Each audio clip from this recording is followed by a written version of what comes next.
Hey team, Katie here, and I'm the head coach at Equestrian Movement. We help horse riders build a stronger bond and a deeper connection with their horses through holistic horse training so that we have horses that enjoy learning and ask to be ridden. And today's topic is, what even is a half halt? So if you have been doing your horse riding lessons thinking, what is even going on? I can't figure out this half halt. I can never do it right. I don't know what I'm feeling for. It doesn't even make sense to me. So dang confusing. This is like a magical wizardry tool that only the professionals get access to. Then today I'm going to break down why it is so difficult for you to understand and ride. So the biggest reason why the half halt is so confusing is because the half halt that we ride for a green broke horse looks very different to the half halt that we ride in a horse that's doing 20-meter circles, and looks very different to the half halt that we ride a horse that's starting to do lateral work, and is very different to the half halt that we ride when we're working towards collection. So this is why there doesn't really seem to be a clear, concise description, I guess, of what a half halt is, because it's going to be very different depending on the level that your horse is at in its training, and also the riders track the same way. So as a rider, the quality of your half halt is completely dependent on your quality of independent seat in the saddle. So the better you get at engaging your pelvic floor and engaging your core and having your balance be independent of your horse's balance, the better quality half halt you can ride.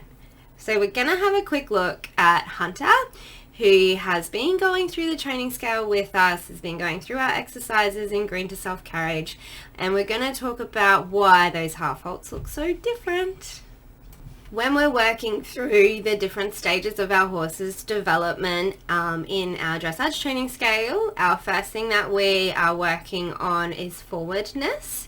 The second thing that we're working on is engagement, and so that's our horse's ability to transfer the weight into the haunches and drive or propel themselves forward from their hindquarters. And then what we're looking for is impulsion. So once we have that drive from behind, our horses are no longer using their underneck and their forehand so much for weight bearing and balancing, and so they can start to extend through the shoulder rather than creating forwardness by pulling with their chest and their shoulders. So the quality of half halt is going to change depending on how your horse is using itself, depending on where in the training scale it is on its way towards developing collection. There is also a development of mental capacity and understanding and emotional capacity to learn. So our horses can get very stressed with work, so we need to make sure that we've done our mental relaxation work first. And then the complexity of the cues, that's where it gets really challenging when we're riding a half halt, is because we're not just doing like single word cues. We're combining two cues that mean the opposite thing and expecting our horse to learn a new word. So the half halt is more to do with the horse asking what's next. So just have a little think about that. The half halt has more to do about asking the horse to balance, to anticipate, to hesitate, to shift where it's holding itself in the anticipation of what's next. So your half halt is like not really, we can kind of go, oh, we need to have like engagement, and we need to have them sitting through their hindquarters, and we need to have them engaging their core and coming up into contact and working in a frame and all that kind of thing. But really, like at the very basics of it, it's about balance. So where is your horse mentally and where is your horse physically? If you've done 3 laps of the arena in trot, your horse is not thinking about changing direction or pace. They're just like, okay, we're trotting around the arena and nothing is changing, so I'm just going to keep trotting. So it's being able to shift your horse's thought process and say, hey bud, we're about to change what we're doing. Are you ready, or are you going to fall over if I try to ride this? So it's being able to keep your horse's brain switched on in anticipation of what's next. So we're going to change direction frequently, we're going to change speed frequently, we're going to change pace frequently, we're going to change frame frequently, because then we have our horse starting to like engage its core and think what's next, what's next, what's next. And it's in the thinking what's next that our horse organizes its body and organizes its balance to change what's happening. And that's where your half halt is. It's a hesitation of stride in anticipation for something changing. So we're going to have a quick look at Hunter, and this is Hunter's first lesson going through our Green to Self-Carriage course, our exercises and modules. And he is what we would call in module forwardness because he still doesn't have forwardness established. So what that means is that we cannot ride a half halt inside leg to outside rein because he is not yet seeking the contact, he's not yet accepting the contact, he's not yet working into contact, he doesn't have a hesitation of the stride, and he doesn't have in front of the leg. So all of those things we've got to work on first before we can have, you know, a true competition quality half halt that you would be expecting of your horses when they're competing low level dressage. So in this stage of development, you can see where the hindquarters are driving out from behind, so that means that he does not have engagement. You can see where his balance is on the forehand and in his underneck, so the forwardness is coming more from him pulling with his chest and his shoulders than it is coming from how he's sitting through his hindquarters. And so therefore there is no top line engagement, we have hollowness because of the forehand being grounded. So a half halt in this level, which in our training scale is module forwardness, basically just looks like transitions. So ride a walk, ride a trot, ride a walk, ride a trot, ride a walk, ride a trot. When we have a walk that's thinking trot, and we have a trot that's thinking walk, we have balance. And so when we have a trot that's thinking walk, and then we say trot on, that is a half halt. So we're looking at a hesitation of the stride. Ideally in our half halts there is not a change of tempo. So what tempo means is it's the rhythm of the stride here, the pace. So we go 1, 2, 1, 2, 1, 2, 1, 2, prepare to walk and trot on. 1, 2, 1, 2, 1, 2, 1, 2. And that's what a half halt looks like in module forwardness, because there is no transfer of weight through the hindquarters and there is no engagement of top line, and the hindquarters aren't tracking up, that he's not weight bearing through the haunches, so there is not going to be a release of the underneck or the shoulders to develop throughness.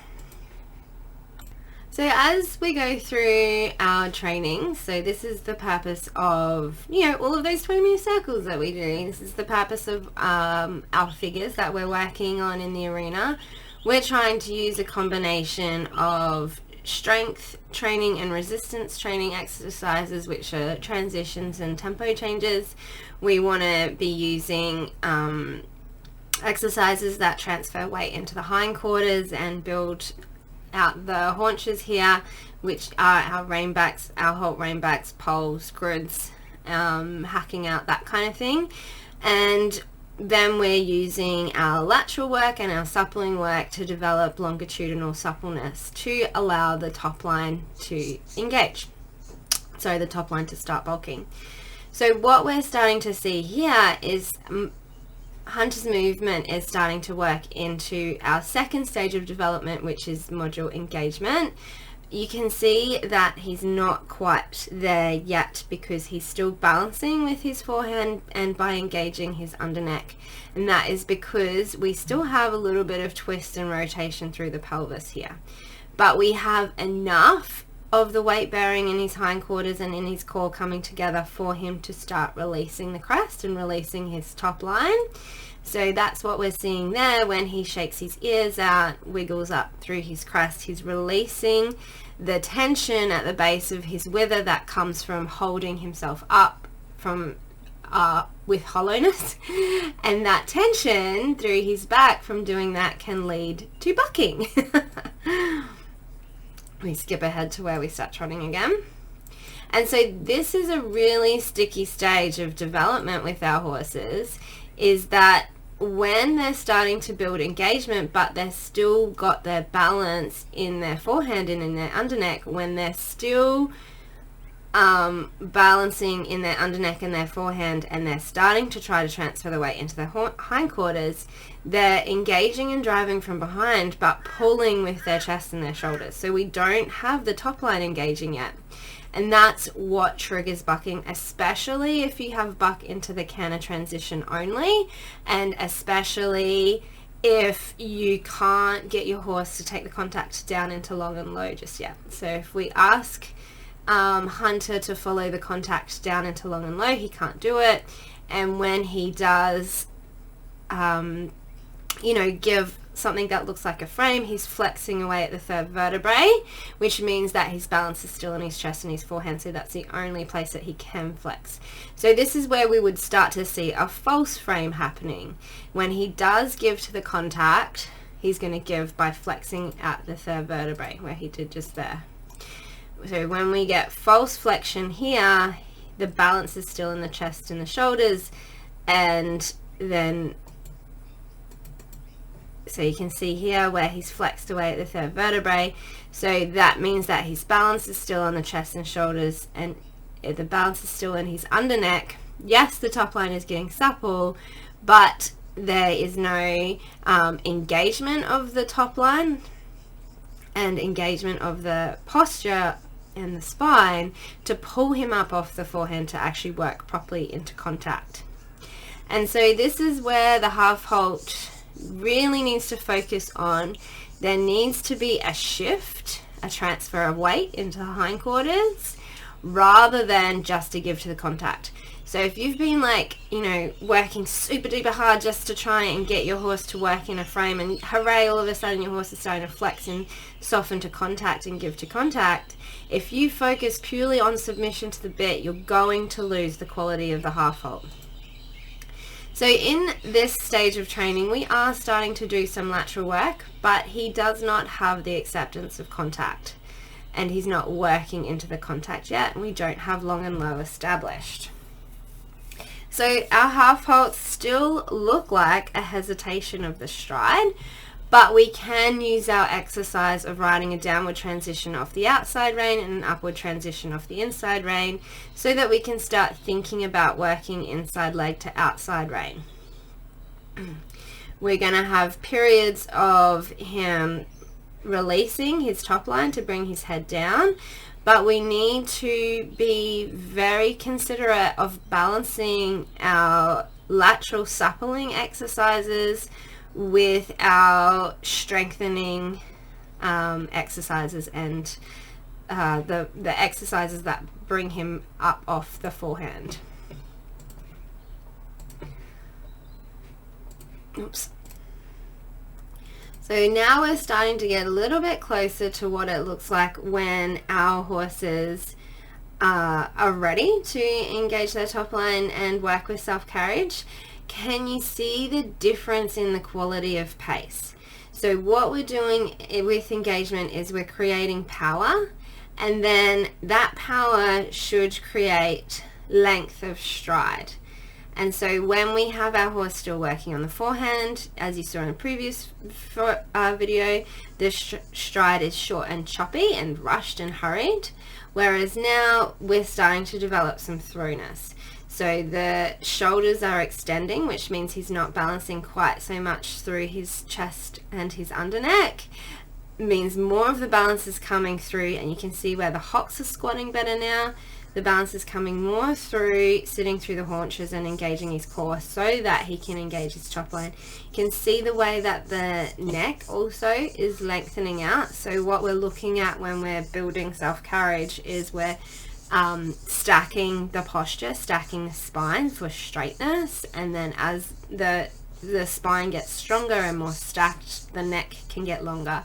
So when we looked at him in module forwardness, the neck was so short and tight because his back was short and tight from being on the forehand. We start transferring weight into the hindquarters, then we start stacking the spine. That's when the neck can get longer, and then we're starting to develop acceptance of contact and seeking the contact. So we invite him to seek my hands, and he reaches out to find the contact, and that's what helps to get that length of neck. So this is one place where riders can go wrong, is to keep shortening and gathering the reins to try and find the horse's mouth, but the horse doesn't have acceptance of contact yet because they don't like the metal in their mouth, and so then we end up riding our horses backwards. You have to keep putting your hands together forward and down, even though you know that you're going to lose the contact and you're going to lose your horse's mouth when you do it, because it's only through doing that that you're going to start working on the seeking reflexes for seeking contact, and it is only in doing that that you're going to actually start like getting the horses to open up through the neck and the gullet to seek your hands. And so then we don't have a horse that is flexing away at the third vertebrae, we have a horse that is working up into contact. And so the suppling work, does bring the head down deep, and then we need to be doing our strength building work and not holding their head down there to encourage them to work back up into our hands. And so now we're starting to see, from doing our true bend exercise in our green to self carriage exercise lesson plan, that hunter is starting to be able to work with around to the leg. Then we can start working inside leg to outside rein. Then we have our outside rein as a half halt and our inside leg as an energizer. And in doing this work, what we're riding is, it's like we're riding a clutch car. So our outside rein is our clutch, and we engage it to rev the energy into, so the inside leg revs the energy. So our outside rein is saying sit, wait, and it should get flexed through the hind, through that inside hind, and our inside leg is revving, so we're revving the energy into our hands, and then we're going to let the clutch out and get the ground coverage. And this is where we start seeing the development of throughness and impulsion to build up towards collection. So this is why the half halt is so difficult, right? Like this is, starting to look like a true half halt now. And so there has to be an association from the rein aid to sit weight of the hindquarters. And this is the place where all horse riders get stuck in their dressage training, is thinking that the rein aids are purely for submission to the bit. The rein aid should communicate sit weight. So outside rein is going to ask him to sit weight, and that's what we're trying to do on the circles, right? Is like we can use our exercises to communicate what our cues are trying to do. We bring him onto the spiral here, and then on the spiral he has to sit weight through the inside hind, so we're going to connect the outside rein cue to that. And then when we get the sit weight, then we're going to ride sit weight, sit weight, sit weight, sit weight, sit weight. And then we have an aid that can say sit deeper through the hindquarters and rev the energy. And then that's going to lead to being able to rev the energy more up and out, or ask for more sit wait, sit hesitate. So hopefully that wasn't too confusing. Obviously there was a lot going on there, but this is why the half halt is so hard, right? Is like when, and this is going to be the same for you guys as riders, is that you don't start at inside leg to outside rein, using the outside rein to develop sit weight and the inside leg to rev, and then letting the energy out and building the energy into. There's a transition period towards that. First, you have to be really good at your cue training. Like if you put your leg on, does your horse trot? If you use your reins, does your horse walk? If you do your canter strike off, does your horse canter run, or do they run through the trot? So that cue training is really important first, and that's where we do so many transitions. I I want you to do transitions so much that you hate them and then you learn to love them because of how amazing they are. It's in these transitions that you learn how to communicate and cue train effectively with your horse, and then that's going to lead to developing quality in your half halts.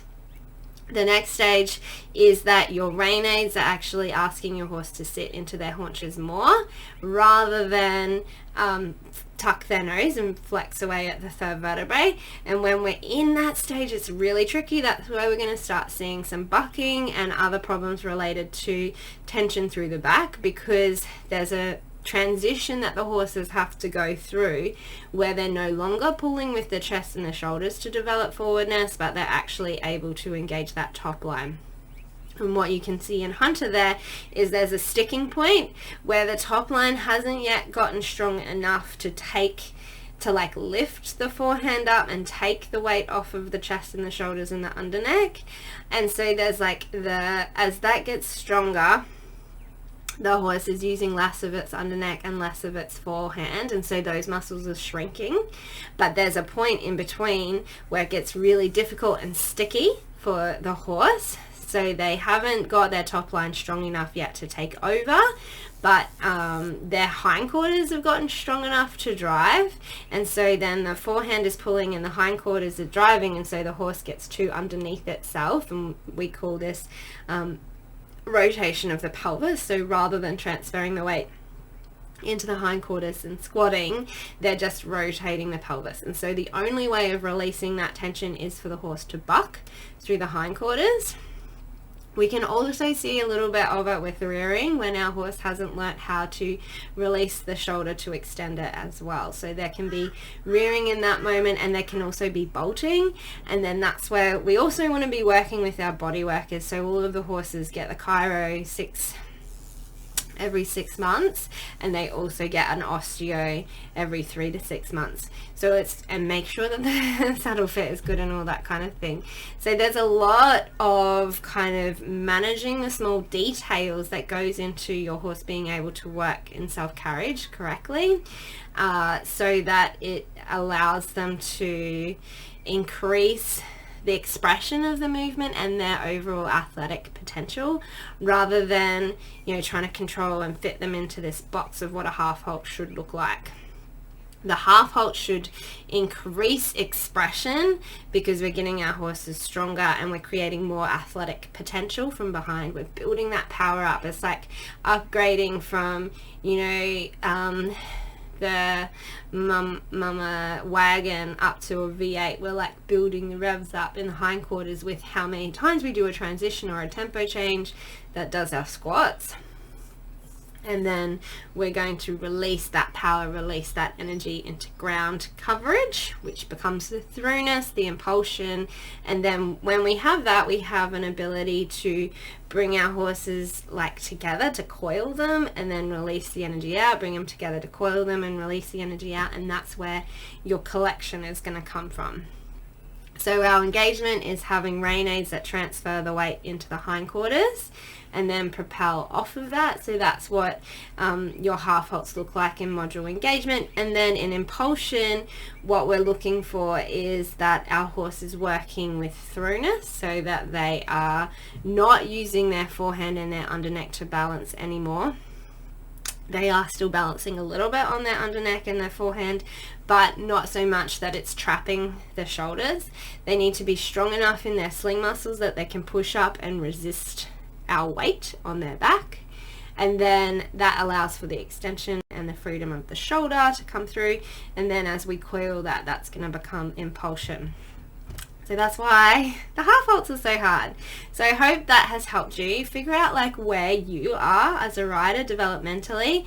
So in module forwardness, you just have to be able to ride transitions, but when you're getting up towards throughness, you need to be engaging your pelvic floor.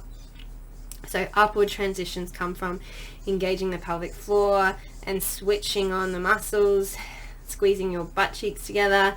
Teach my students to squeeze their butt together like they're trying to suck a poo back in. So we want all of those seat muscles to kind of pull the horse up into you, and then relax when you want the release of that coiling response. So you're going to need to be very balanced in your core and your body and your independent seat to allow for that independence and self-carriage from your horse, and then we have an integration of movement.